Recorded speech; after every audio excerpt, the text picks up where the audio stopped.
Sir నమస్తే. Hello అండి. ఎలా ఉన్నారు sir? Sir good. Good. So, wonderful sir. అంటే మా కాలర్స్ చాలా మంది గూడా సార్. సో, 40, 50 దాకా ఎలాగోలా నెట్టుకొస్తున్నారు. సార్. చెప్పట్లేదు గానీ, సార్. సార్. 50కి రాగానే స్ట్రక్ అయిపోతున్నారు. అమ్మో! హ్మ్. ఏదో జరుగుతోంది అని. హ్మ్. సో, ఏంటి సార్ అంటే 50 దాటగానే ఇక సెక్స్ మానేయాలా? నో. నో. దానికేమన్నా లిమిట్ ఉంటుందా? Age limit? అసలు ఇంపాసిబుల్ అండి. జనరల్లీ ఏ ఏజ్‌లో అన్నా గాని సెక్స్ చేయడానికి ఎటువంటి ఇష్యూస్ ఉండవు. ఓకే. సో, ఓన్లీ వాళ్ళ మైండ్‌లో ఏందంటే డిఫరెంట్ డిఫరెంట్ ఇష్యూస్ వల్ల వాళ్ళ యెస్. మైండ్‌లో అట్లాంటిది ఒకటి జరుగుతది అనుకుని భయపడడం ఒకటి. రెండోది వేరోళ్ళు ఏమనుకుంటారో, పిల్లలు పెద్దగా అయిపోయారు. వాళ్ళు ఎగ్జాక్ట్‌లీ. వాళ్ళేమనుకుంటారో ఇట్లాంటి చాలా ఇష్యూస్ ఉంటాయి. ఓకే. మేజర్ ఈ మధ్య కాలంలో ఎక్కువ చూస్తుందంటే డయాబెటిస్ వల్ల గానీ, లేకపోతే correct. Severe hyper tension yes. వల్ల గానీ, అన్నిటికంటే దీనికంటే బాగా స్ట్రెస్ ఫ్యాక్టర్స్ ఎక్కువైపోతున్నాయి. అంటే వాళ్ళ మానసిక ఒత్తిడి ఎంత అంటే వర్క్‌లో గానీ, అవును. లేకపోతే ఫ్యామిలీ స్ట్రెస్‌లో గానీ, ఎనీ ఫైనాన్షియల్ ఇష్యూస్ గానీ, ఇది చాలా ఎఫెక్ట్ పడతది మన అంగస్తంభన పైన. కరెక్ట్. సో, మనం మైండ్ చాలా ఫ్రీగా పెట్టుకోవాలి. Okay. And there is no age limit. ఏ ఓకే. ఏజ్‌లో అన్నా హ్యాపీగా సెక్స్ చేసుకోండి. దానివల్ల ఎటువంటి సమస్య లేదు. ఓకే. దానివల్ల బెనిఫిట్సే ఉంటాయి. అంటే లాంగ్ లైఫ్ ఉంటుంది. ఓహ్! షుగర్స్ కంట్రోల్‌లోకొస్తాయి. ఓహ్! నార్మల్‌గా మనకి హైపర్ టెన్షన్ తగ్గుతుంది. ఓకే. అన్నిటికంటే important మేల్స్‌లలో prostatic health.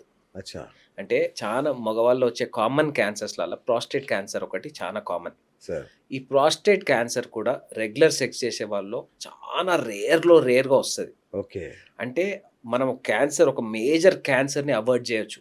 Okay. Regular sex చేయడం వల్ల. ఓకే. ఎందుకంటే ఒక్కసారి మనకి వీర్యం రిలీజ్ అయినప్పుడు కంప్లీట్‌గా ప్రాస్టెటిక్ ఫ్లూయిడ్ గానీ, సెమినల్ వెసికల్ ఫ్లూయిడ్ గానీ ఇవన్నీ రెగ్యులర్‌గా రిలీజ్ అయితుంటే ఎప్పుడు ఫ్రెష్‌గా స్టార్ట్ అయితుంటది. ఓకే. ఒకవేళ ఫ్రెష్‌గా స్టార్ట్ కాకపోవడం వల్ల అదంతా లోపల అక్యుములేట్ అయ్యి ఓకే. కొన్నిసార్లు ఇన్ఫెక్షన్స్ దానివల్ల ఒకదాని తర్వాత ఒకటి ఎఫెక్ట్ అయ్యే ఛాన్సెస్ ఎక్కువగా ఉంటాయి. ఓకే. సో, రెగ్యులర్ సెక్స్ చేయడం వల్ల ఏజ్ వచ్చిన తర్వాత ప్రాస్టేట్ హెల్త్ కూడా ఇంప్రూవ్ అయితుంది.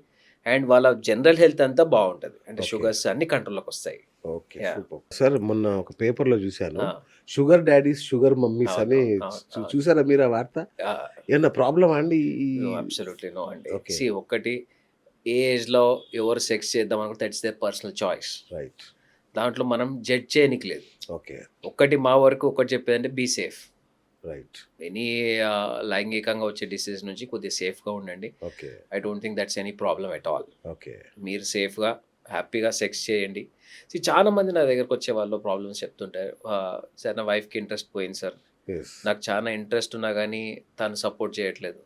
సీ నేను ఫీమేల్ పాయింట్ ఆఫ్ వ్యూ కూడా అండర్‌స్టాండ్ చేసుకుంటాను. జనరల్లీ మెనోపాజ్ అయిన తర్వాత ఎస్ట్రోజన్ లెవెల్స్ తగ్గిపోతాయి బాడీలో. కరెక్ట్. కరెక్ట్. తగ్గిపోవడం వల్ల వాళ్ళకి యూనిట్ డ్రై అయిపోవడం వల్ల గానీ, జనరల్లీ మనం ఇప్పటివరకు తెలుసుకుంది టెస్టోస్టెరాన్ లెవెల్స్ కూడా వాళ్ళలో కూడా ఇంపార్టెంటే.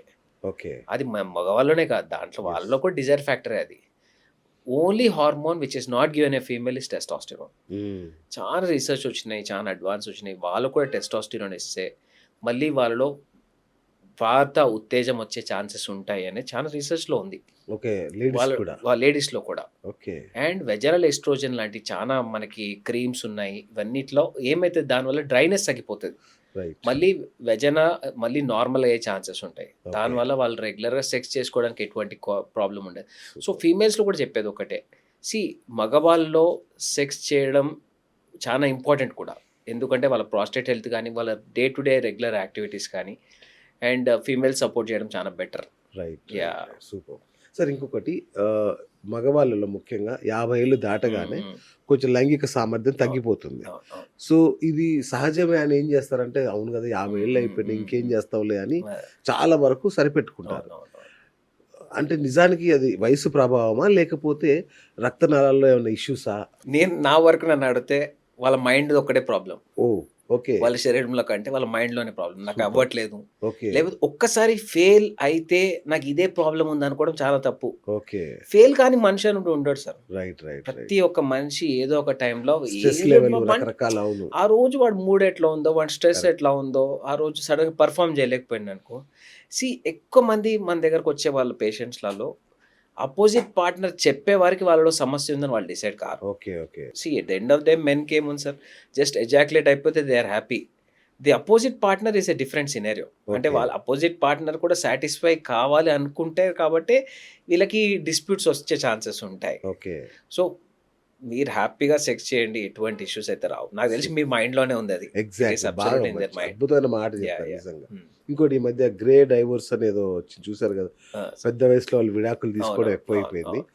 సో, చాలామంది ఏం చేస్తున్నారంటే మీరన్నట్టుగా హ్మ్. లైంగికంగా భార్యాభర్తల మధ్య అవును. డిస్టర్బెన్స్ అవును. కావచ్చు ఏదో అవును. అయిపోయి 50 ఏళ్ల తర్వాత పెళ్లి చేసుకోవాలి. తోడు కోసం అవును. అనేది అవును. అవును. చాలామంది ఈ అవును. మధ్య అవును. అవును. వెరీ రెండో కామన్. పెళ్ళిళ్ళు చాలా కామన్ అయిపోయింది వెరీ ఇప్పుడు. కామన్. అలాంటి వాళ్ళలో చాలామంది ఒక భయం ఉంది లోపల. అవును. నేను ఇప్పటికి సెక్స్ చేసి ఓ 10 ఇయర్స్ అవుతుంది. మరి ఈమెను చేసుకుంటే ఈమెను తృప్తి పరచగలనా? ఏమన్నా ప్రాబ్లమ్ అవుద్దా? అని చాలా టెన్షన్ వాళ్ళకి. ఈ టెన్షన్ పార్టీని మీరేమంటారు నా వీళ్ళని? దగ్గరకు వచ్చే ఒక 20% పీపుల్‌లో మీరు చెప్పిన సేమ్ కేసెస్ వస్తాయి. Okay. 20% out okay. Of every 100 wow! Patients I see 20 patients ఇదేదో ఒక థాట్‌లో వస్తారు. కరెక్ట్. సార్ 5 ఇయర్స్ అయింది పెళ్లయ్యి. 5 ఇయర్స్ అయింది గ్యాప్ వచ్చి సెక్స్ యెస్. చేసి ఈ టైంలో నేను పెర్ఫార్మ్ చేయగలుగుతానా? లేకపోతే ఆ అమ్మాయిని చేసుకున్న తర్వాత నా పరువు ఏమైతది? ఆ అమ్మాయి ఏమనుకుంటది? సింపుల్ అండి అసలు. ఒకటి మోస్ట్ ఇంపార్టెంట్ ఏందంటే మీ స్పాంటేనియస్ ఎరెక్షన్స్ ఎట్లా ఉన్నాయి? ఓకే. మీకు హస్తప్రయోగం చేయడానికి అంగం గట్టిపడుతుంది. నేను అడుగుతాను వీళ్ళని హస్తప్రయోగం చేయడానికి ఎట్లా ఉంది అని. సార్ ఆ హ్మ్. టైంలో ఎరెక్షన్ అయితే బానే ఉంటుంది సార్. నాకేం పెద్దగా ఇష్యూస్ అనిపిస్తలేవు అని. ఓకే. కానీ సెక్స్ చేసేటప్పుడు అగైన్ ఆ ఫియర్ ఫ్యాక్టర్ అంటే నేను చేస్తానా? చేయలేనా? అనే మైండ్‌లో ఉంటే మాత్రం ఎప్పటికి చేయలేరు. ఓకే. ఆల్వేస్ ఇంపార్టెంట్ ఏంది అంటే మేమేం చేస్తాం ఇట్లాంటి వచ్చిన పేషెంట్స్‌కి షూర్. ఒక్కసారి ఒక పీనల్ డాప్లర్ చేస్తాం. ఓకే. పీనల్ డాప్లర్ చేసి వాల్యూస్ ఉంటాయి.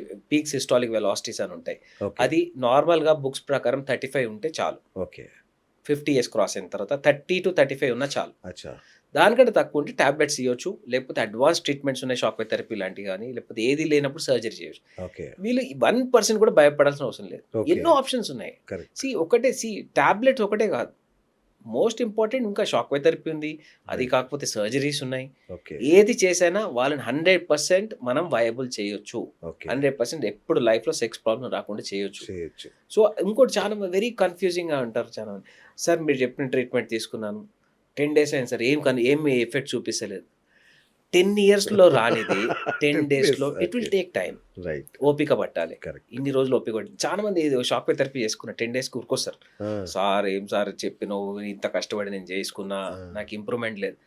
It will take its own time. Correct. మేము ఎందుకు 3 మంత్స్ చెప్తాము? It is always better. Correct.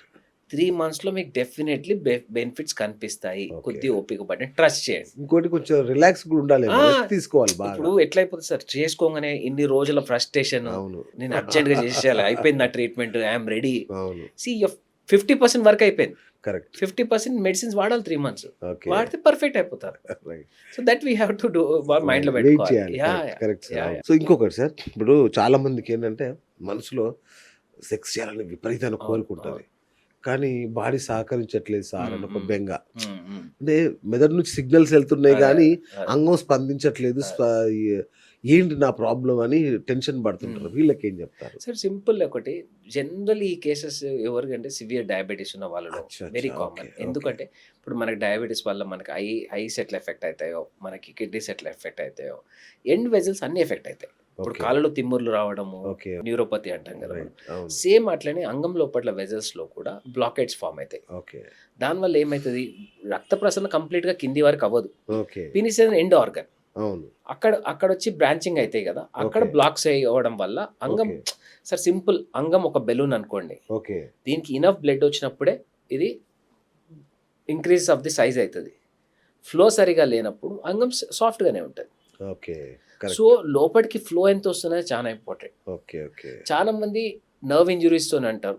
Nerve ఇంజ్యూరీస్‌తోని కొన్ని సార్లు టచ్ సెన్సేషన్ ఎఫెక్ట్ అయితది తప్ప బ్లడ్ ఫ్లోకి పెద్దగా ఎఫెక్ట్ కాదని నా ఫీలింగ్. అచ్చచ్చా! It is more of the urge factor, more of the blood సరిగా ఫ్లో అయితుంది పీనిస్‌లోకి.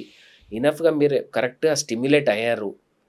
అయితే డెఫినెట్‌లీ ఇంప్రూవ్‌మెంట్ వస్తది. ఓకే. దాంట్లో ఏం పెద్ద ఇష్యూస్ ఉండవు. So, super. దీనివల్ల మనకి డయాబెటిస్ వల్ల జరిగిన డ్యామేజ్ వల్ల ఈ ఫ్లో తగ్గిపోతది. ఓకే. దానివల్ల spontaneous erections Rao. Right. And రెండోది చాలా ఇంపార్టెంట్ టెస్టోస్టిరాన్స్. రైట్. టెస్టోస్టిరోన్ అనే హార్మోన్ మనకి గ్రాడ్యుయల్‌గా ఏజ్ అయితున్న కొద్దీ సమ్‌వేర్ 40 క్రాస్ అయిన తర్వాత every year 1% of testosterone drop ఉంటది. అచ్చా! అందరికి. ఓకే. అది నార్మల్. రైట్. సో, జనరల్లీ వేరే కంట్రీస్‌లో ఎట్లా ఉంటదంటే ఒక్కసారి 50 క్రాస్ అయిన తర్వాత directly start on testosterone replacement. Oh! Low ఉన్నా, నార్మల్ ఉన్నా ఏం గాదు. ఒట్టి హార్మోన్ ఇస్తున్నాం. ఓకే. ఇంతకుముందు ఒక కామనెస్ట్ భయం ఉంటుండే. ఇది తీసుకోవడం వల్ల ప్రాస్టేట్ క్యాన్సర్స్‌లో అవాయిడ్ చేయాలి ఇది. ఓకే. Prostate okay. క్యాన్సర్ వస్తదేమో అని. ఇది కంప్లీట్గా డిస్ప్రూవ్ అయిపోయింది. ఓకే. ఒక 3-4 ఇయర్స్లో వచ్చిన చాలా పేపర్స్లో చెప్పింది, సైంటిఫిక్ పేపర్స్లో ఏం చెప్పారంటే ఈ టెస్టోస్టిరాన్ ఏ పేషెంట్ కానీ ఇవ్వచ్చు, ఓకే. ఇంక్లూడింగ్ ప్రాస్టేట్ క్యాన్సర్ ఉన్న వాళ్ళు కూడా హార్మోన్ రిప్లేస్మెంట్ అంటే ఇదేనా సార్? ఇదేనా? Testosterone replacement. ఎస్ అచ్చా, ఎస్ ఎస్. ఓకే. ఓకే.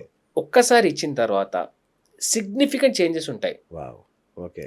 మనకి టెస్టోస్టిరాన్ అనేది సెక్స్కే కాదు, మన డే టు డే యాక్టివిటీ చాలా ఇంపార్టెంట్. అవునా? ఓకే. వాకింగ్కి కానీ, నార్మల్ మన స్ట్రెంగ్త్ కానీ, ఓకే. ఓకే. స్లీప్ ప్యాటర్న్కి కానీ, బోన్ స్ట్రెంగ్త్ కానీ, మజిల్ స్ట్రెంగ్త్ కానీ, నేను నార్మల్గా 50 క్రాస్ అయిన ప్రతి ఒక్కరికి తీసుకోమని చెప్తాను సార్. అచ్చా.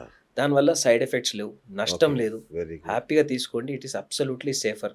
Super. Start with low dose, దాని తర్వాత we can high increase it to normal doses. Okay. వేరే కంట్రీస్ చాలా రెగ్యులర్గా జిమ్ గోయింగ్ వాళ్ళు తీసుకుంటారు, హ్మ్. మన దగ్గర ఇష్టం ఉన్నట్టు తీసుకుంటారు, వాళ్ళ రెగ్యులేటెడ్ ఉండదు. కరెక్ట్.